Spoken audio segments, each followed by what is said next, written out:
friends, today in this video we will learn how to send bulk messages with photos, videos or PDFs using Excel.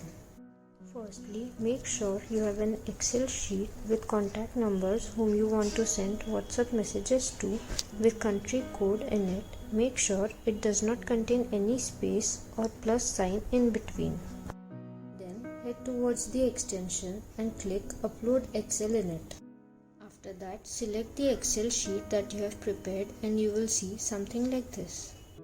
Then go to Add Attachment, choose the file that you wish to and you can write a caption with personalization option available if you wish to. You will see it has been attached. Then go to Send Personalized Messages and select name or WhatsApp number whichever you wish to add in the message. I selected name and that's why it appeared in my message box. After that, hit the button send and you will see the messages with images have been sent to the respected contact numbers.